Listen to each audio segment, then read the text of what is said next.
Bonjour, voici une prochaine vidéo finalement à propos des additions. Donc la dernière fois on a parlé des additions avec le matériel de base 10, donc la méthode non conventionnelle, où on avait finalement les petits cubes unités, les réglettes de 10, les palettes de 100 et les grands cubes de 1000 unités. On avait vu qu'à chaque fois qu'on faisait des paquets de 10, on transférait dans la colonne de gauche. Là, je vais voir avec vous aujourd'hui la méthode conventionnelle. La méthode conventionnelle, c'est vraiment finalement la méthode que la plupart des gens ont accepté comme étant la méthode à employer, à utiliser. Donc, tu vas voir que c'est pas mal la même chose qu'avec le matériel de base 10, mais ça peut être beaucoup plus rapide. Donc, au lieu de sortir ton petit sac avec tout ton matériel ou de dessiner les réglettes, là, tu auras juste à utiliser les chiffres, le symbole finalement, pour effectuer ton calcul. Donc ici, j'ai fait un petit calcul, 78 plus 39. Donc la méthode conventionnelle, c'est qu'on place les deux nombres un par-dessus l'autre, c'est-à-dire superposés. On utilise le symbole du plus de l'addition finalement juste à côté. Et en dessous, on trace une ligne. Parce qu'en dessous de la ligne, tu vas pouvoir écrire ta réponse finalement. Un petit peu comme avec le tableau ici. C'est le même tableau qu'on a utilisé avec le matériel de base 10, mais cette fois-ci, on va écrire les symboles, les chiffres. La ligne ici représente la même ligne, je reclique ici, représente la même ligne que tu as là. C'est la même chose. Donc, ce que tu peux faire, si tu n'es pas certain, tu peux toujours prendre une feuille blanche, refaire ton tableau ici, pour après ça, refaire le calcul sur ta page d'exercice, dans ton cahier de maths ou autre.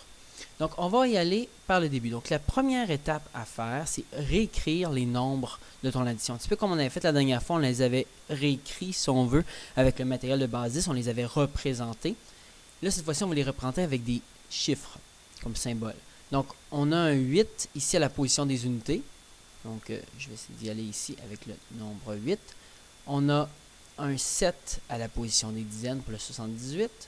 On va essayer de le mettre un petit peu plus droit possible. C'est pas évident sur un clavier d'ordinateur.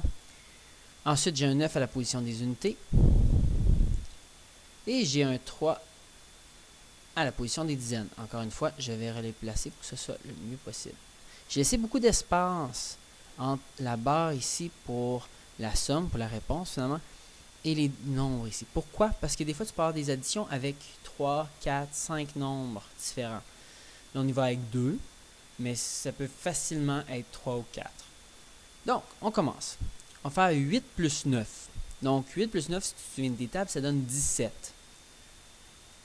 Donc, si j'ai écrit ici à côté, juste pour que tu puisses t'en rappeler, 8 plus 9 égale 17.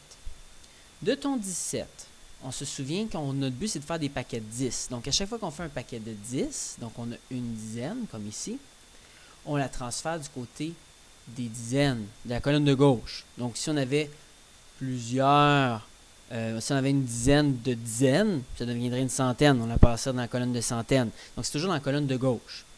Donc, ça veut dire qu'ici, dans ma somme qui est 17, mon 1, qui est à la position des dizaines, représente un paquet de 10. Ça veut dire qu'en haut, ici, je vais rajouter un petit 1 en haut 17. Ouais, c'est un petit 1 croche, mais c'est pas grave. Hein? Ensuite, je regarde combien il me reste, comme on avait fait la dernière fois avec le matériel de base 10.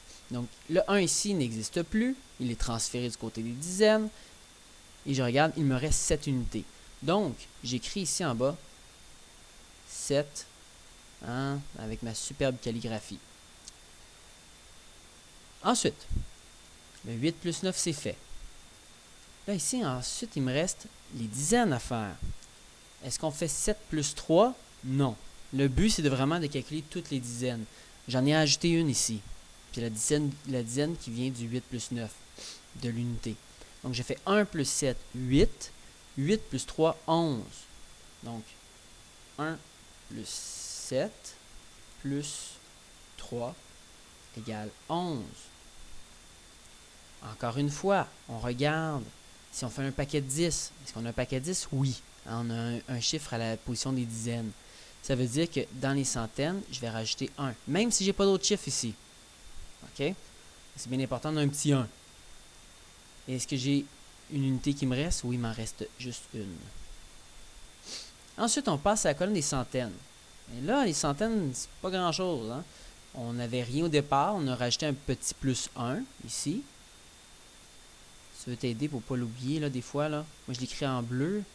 Mais si tu es certain de ne pas l'oublier, tu peux l'écrire Si c'est écrit en noir, tu rajoutes un petit plus à côté pour dire que tu l'ajoutes. Donc, on a 1 à la position des centaines. 1 plus 0 donne 1. Donc, ta réponse est 117. Alors, tu vois, c'est pas si compliqué que ça. Tout ce que tu as à faire à la fin, c'est de rajouter ta réponse ici. Et ne pas oublier d'ajouter des 2 plus 1. Parce que moi, wow, j'ai la misère à l'écrire celui-là. Moi, quand je vérifie tes calculs, quand je vérifie ta réponse, je vérifie aussi tes calculs. Donc, si tu as mal inscrit finalement tes retenues ici, si tu as oublié de les écrire, je ne vais pas donner de points. Donc, c'est certain que mon but, c'est de voir est-ce que tu as compris le principe, est-ce que tu as compris comment calculer, ou si tu as juste regardé la feuille de ton voisin. C'est pour ça que souvent dans les contrôles, les souvenirs de la semaine, je te donne 1 point pour la réponse, 1 point pour la démarche, c'est-à-dire les calculs. Et merci de m'avoir écouté. Si tu as d'autres questions, n'hésite pas à venir me voir.